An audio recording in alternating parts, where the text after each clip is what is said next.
Dans cette vidéo, je vais modéliser le culotte de la lampe et pour faire cela, je vais venir ici ajouter un cylindre. Alors pour notre cylindre, je vais l'ajuster correctement par rapport au culotte ici. Donc pour le faire, je vais venir ici en mode objet afin d'avoir la possibilité de modifier correctement la taille. Donc je vais venir définir ici quelque chose comme 40 cm pour la hauteur et pour le rayon, je vais définir 13 cm. Voilà, pour le faire correspondre exactement au rayon du culotte que nous avons sur l'image de référence. Voilà, c'est fait, ça va nous servir de référence. Alors ici, je vais faire CTRL Z pour garder la hauteur sur 40 cm. Et maintenant, nous allons utiliser un plan pour créer ici les vis. Alors ici, pour notre plan, je vais définir -Z comme orientation. Voilà. Et maintenant, nous allons réduire la hauteur pour venir définir la même chose comme pour le cylindre. Voilà. Et je vais ramener notre plan juste à côté du cylindre comme ceci. Voilà, je pense que c'est bon. Je vais venir ici dans la vue perspective pour avoir une meilleure visibilité. Et maintenant, ce que nous allons faire, nous allons utiliser un modificateur pour venir courber notre plan afin de reproduire ici la forme du cylindre. Alors, avant de le faire, pour obtenir exactement la même chose, nous allons définir comme largeur du plan la circonférence du cylindre que nous avons ici comme référence. Donc, pour calculer rapidement la circonférence du cylindre, je vais tout simplement activer ma calculatrice que voici. Et ici, nous allons utiliser la formule rayon, c'est-à-dire 13 cm rayon du cylindre, que multiplie par 2. Donc, je vais multiplier le rayon par 2. Ensuite, je vais le multiplier par pi, c'est-à-dire 3,14. Et je vais valider. Ce qui me donne 81,64 comme circonférence. Donc, je vais venir définir la même valeur ici pour la largeur du plan. Donc, je vais définir tout simplement 82. Voilà, ce qui le fait très bien. Comme ça, on est sûr que lorsque nous allons courber le plan, nous allons obtenir exactement le même cylindre ici. Alors, maintenant que c'est fait, je vais passer ici, activer le mode d'affichage ombrage de Gouraud ligne afin de voir les segments. Et ici, ce que nous allons faire, nous allons garder le nombre de segments en hauteur sur 20, c'est-à-dire la moitié de la hauteur ici. Et ensuite, pour le nombre de segments en largeur, je ne pense pas qu'on va modifier cette valeur. On va garder la valeur de 20 ici également et on va continuer. Alors ici, je vais repositionner correctement notre plan. Et avant d'aller plus loin, je peux venir ici masquer notre cylindre. Et je vais venir déplacer avec l'outil déplacement le plan comme ceci. Et pour l'ajuster correctement à notre cylindre, je vais tout simplement venir définir 13 qui est la valeur du rayon du cylindre afin de venir le placer exactement à la limite ici. Une fois que c'est fait, je peux repasser ici.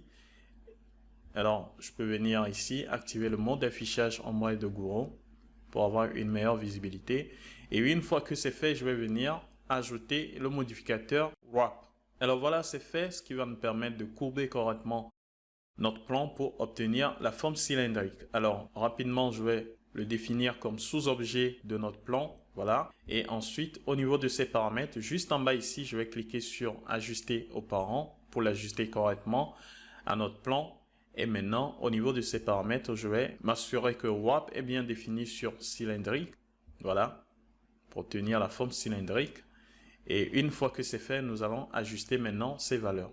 Alors pour le rayon, nous allons définir le même rayon que pour notre cylindre, c'est-à-dire 13 et valider. Voilà. Et ensuite pour la largeur, nous allons définir la moitié de 82, c'est-à-dire 41. Voilà ce qui fait le tour complet et maintenant on obtient la forme cylindrique. Alors si je viens activer de nouveau notre cylindre, on se rend compte que nous avons ici la même chose. Donc voilà, c'est bon. Vous pouvez supprimer le cylindre avant de continuer. Cela dépend de vous. Alors, maintenant que nous avons cette forme, pour créer les vis, nous allons venir ici, augmenter la valeur du mouvement légèrement. Alors ici, je vais afficher les lignes pour bien voir ce que nous allons faire. Nous allons juste augmenter le mouvement de 2 cm pour l'ajuster correctement. Vous voyez que les lignes sont continues. Donc voilà, c'est fait.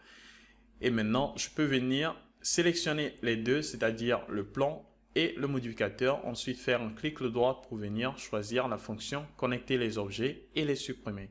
Ce qui crée un seul objet ici que je peux renommer culot. Mais pour l'instant, on va garder le nom intact. Et ensuite, je peux passer en mode point. Alors, comme pour le voir ici, si je reviens à ce niveau, désactiver les lignes, vous voyez que nous avons une fissure à ce niveau, tout simplement parce que les points ne sont pas très bien connectés. Donc, je peux passer en mode point, sélectionner notre plan. Et ici, après avoir tout désélectionné, je vais faire un clic droit pour venir utiliser la fonction optimiser. Voilà, maintenant, si je reviens ici, on voit que tous les points sont bien soudés, nickel. Et maintenant, je peux repasser ici. Je vais activer le mode ligne, ce qui va me permettre maintenant de venir. Alors, je vais passer dans cette vue pour avoir une meilleure visibilité. Pour créer les vis, je vais tout simplement venir avec l'outil déplacement. Alors, on va venir ici, double-cliquer pour sélectionner la boucle. Et une fois que c'est fait, avec l'outil mise à l'échelle, je vais réduire la taille. Alors, étant donné qu'on va réduire la taille uniquement sur le plan ZX, je vais venir placer ma souris sur l'axe Y. Ensuite, j'appuie sur Shift, ce qui active les deux axes dans cette vue. Et je peux venir réduire la taille comme ceci. Voilà, nickel. Je pense que c'est bon. On va regarder ce que ça donne dans cette vue.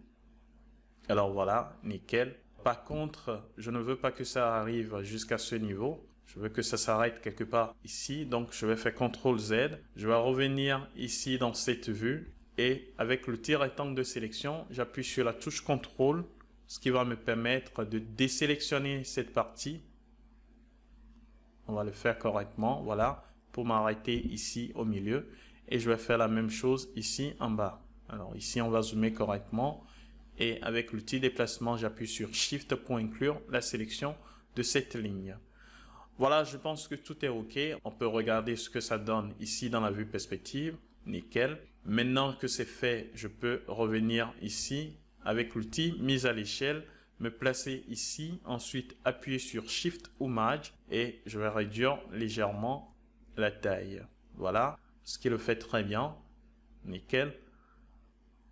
Et maintenant que c'est fait, je vais, avec l'outil déplacement en mode ligne, double-cliquer ici sur cette ligne pour sélectionner la boucle. Vous allez garder cette partie non sélectionnée.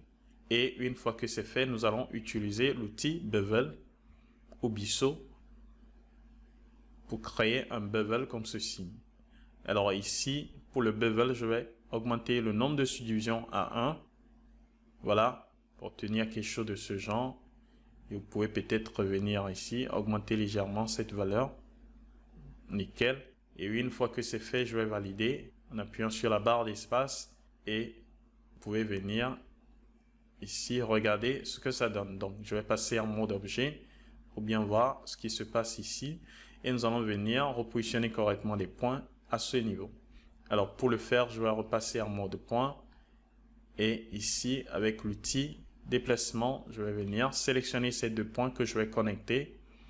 Ensuite, je vais sélectionner ces deux points et je vais venir utiliser l'outil soudure afin de venir les connecter ici. Voilà. Une fois que c'est fait, je peux venir ici en mode ligne, sélectionner cette ligne avec l'outil déplacement et je vais venir la dissoudre. Voilà, ce qui me permet d'obtenir des faces de 4 côtés à ce niveau. Et maintenant, en mode point, je peux venir sélectionner ce point pour le faire entrer légèrement afin de créer une certaine continuité à ce niveau. Alors peut-être encore un peu, voilà. Et pourquoi pas venir déplacer légèrement ce point à l'intérieur. Voilà, nickel. Et je vais faire la même chose ici en bas. Donc rapidement, je vais sélectionner ces deux points que je vais connecter ensemble. Même scénario. Je sélectionne ensuite ces deux points que je vais venir souder à cet emplacement. Et ensuite en mode ligne, avec l'outil déplacement, je vais sélectionner cette ligne que je vais supprimer. Voilà. Et une fois que c'est fait, je peux venir en mode point, déplacer ce point vers l'intérieur pour créer une belle transition à ce niveau. Et je vais faire de même pour ce point. Voilà, légèrement. Nickel. Je pense que c'est bon. Et nous allons passer en mode objet pour voir le résultat. Alors ici, pour lisser correctement la surface, je vais tout simplement venir ici utiliser la surface de subdivision. Étant donné que notre objet est déjà sélectionné, je vais appuyer sur la touche Alt, ensuite venir utiliser la surface de subdivision, ce qui l'applique automatiquement. Et voilà, nous avons quelque chose de très propre à ce niveau. Voilà, nickel. Pour cette partie en haut, c'est bon. Maintenant, je vais venir ici faire quelques modélisations ici en bas pour obtenir la même forme ici comme sur l'image de référence. Alors, pour le faire, je vais désactiver la surface de subdivision pour l'instant et je vais repasser en mode point, sélectionner notre plan. Alors voilà, maintenant ce que nous allons faire ici, vous pouvez venir à ce niveau, faire un clic droit, aller chercher l'outil couteau en mode plan, ce qui va me permettre de venir ici, cliquer à ce niveau, appuyer sur Shift pour l'aligner correctement et je vais venir cliquer ici. Alors une fois que c'est fait, vous pouvez venir au niveau de mode, sélectionner Remove Part B, c'est-à-dire supprimer la partie B qui est juste en bas. Alors cela ne le fait pas tout de suite, vous appuyez sur la touche Entrée et voilà le résultat. Alors, je vais appuyer sur la barre d'espace, passer ici dans cette vue pour voir le résultat. C'est exactement ce que je voulais. Maintenant, si vous voulez, vous pouvez ajuster correctement les points ici. Donc, je vais sélectionner ces deux points, clic droit pour utiliser l'outil soudure pour venir connecter ces deux points. Et je vais faire la même chose à ce niveau. Donc, je vais sélectionner ces deux points, outil soudure pour venir et connecter ici. Et je vais continuer. Alors, je vais sélectionner également ces deux points, barre d'espace pour basculer entre les deux outils rapidement. Et ici, je vais sélectionner ces trois points pour venir les souder en bas. Alors, ici également, même scénario. Et on va continuer comme ceci. Alors, ici, on sélectionne les deux. Ensuite, on les soude sur les lignes, les subdivisions qui existaient avant. Et on va continuer. On va vérifier pour les autres si tout est OK. Je pense que c'est bon. On a fait le tour. Je vais valider en appuyant sur la barre d'espace. Et voilà. Maintenant, je peux passer ici en mode ligne, double-cliquer sur cette ligne plusieurs fois pour le faire. Alors, pas de paresse. On va continuer comme ceci. Voilà, pour les sélectionner afin de faire le tour. Alors, on vérifie, tout est OK, nickel. Et vous pouvez passer dans cette vue pour voir si tout est bien aligné. Peut-être venir ajuster correctement les points par rapport au cercle. Donc, vous pouvez venir utiliser l'outil mise à l'échelle pour le faire. Voilà, et déplacer correctement les points ou les lignes. Voilà, encore un peu. Voilà, je pense que c'est bon. Nickel, on n'a pas besoin d'obtenir un cercle à ce niveau. Et une fois que c'est fait, ici, nous allons extruder cette ligne. Donc, je vais appuyer sur la touche contrôle avec l'outil déplacement activé pour créer l'extrusion vers le bas. Et ensuite, je vais créer une autre extrusion, voilà, comme ceci, à cette hauteur. Une autre pour venir terminer ici. Alors, je vais faire CTRL Z pour reprendre. Voilà, nickel. Et maintenant, avec l'outil mise à l'échelle, je vais réduire la taille pour la faire correspondre à l'image de référence. Alors, ici également. Voilà. Et je vais faire la même chose ici. Alors, il faut faire très attention. Alors, ici, je vais augmenter légèrement la taille à ce niveau. Alors, on regarde très bien si on n'a pas fait des erreurs à ce niveau. Non, je pense pas. Donc, je peux revenir ici dans cette vue et nous allons placer une autre subdivision quelque part à ce niveau. Donc, je vais aller chercher l'outil couteau en mode boucle pour venir le faire. Je valide et maintenant avec l'outil déplacement et avec l'outil mise à l'échelle, je vais repositionner correctement les choses. Alors ici, on va remonter légèrement cette partie. Voilà. Pas trop, juste un peu. Et avec l'outil mise à l'échelle, je vais réduire légèrement la taille. Pour cette partie, on va garder les choses telles qu'elles sont. Voilà, peut-être passer en mode point pour venir sélectionner les points ici, mais je ne pense pas que ce soit vraiment nécessaire. Lorsqu'on va utiliser la surface de subdivision, les points là vont rentrer à l'intérieur, donc pas besoin de le faire. Donc je vais venir activer la surface de subdivision pour voir ce que ça donne. Voilà le résultat. Alors peut-être venir faire entrer légèrement ces points ici. Donc pour le faire, je vais aller chercher un mode ligne, l'outil déplacement, n'importe quel outil pour sélectionner la boucle. Il suffit de double-cliquer pour le faire. Et nous allons faire entrer légèrement cette partie. Alors on va faire le tour. Non, pas à ce niveau.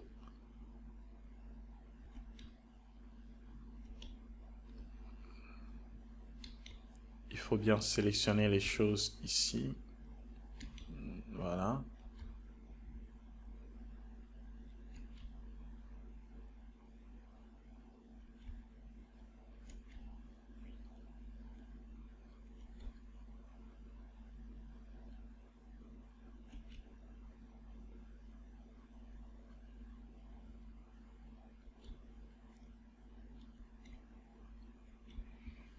Et avec l'outil mise à l'échelle, j'appuie sur Shift.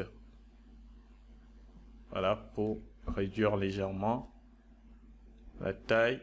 Et je vais faire la même chose ici. Voilà, pour éviter d'avoir des bords assez marqués à ce niveau. Donc maintenant, je peux venir ici, activer la surface de subdivision pour voir ce que ça donne. Voilà, nickel. Peut-être venir corriger légèrement cette partie pour venir le faire rapidement, faire sortir légèrement cette partie. Donc venir sélectionner ces points, ces lignes plutôt, et avec l'outil déplacement, vous allez pouvoir les faire sortir légèrement. Alors, juste un peu.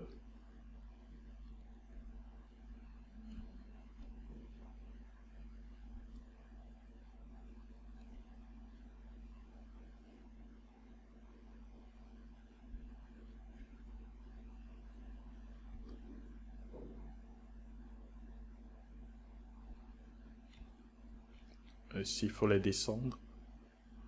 Voilà, et en mode point, je peux venir sélectionner ce point pour le ramener légèrement en bas. Alors maintenant, je peux activer la surface de subdivision pour voir le résultat. Voilà, nickel, tout est OK pour le culot. Nous allons nous arrêter ici pour cette vidéo et on se retrouve dans la vidéo suivante pour compléter la modélisation de la lampe.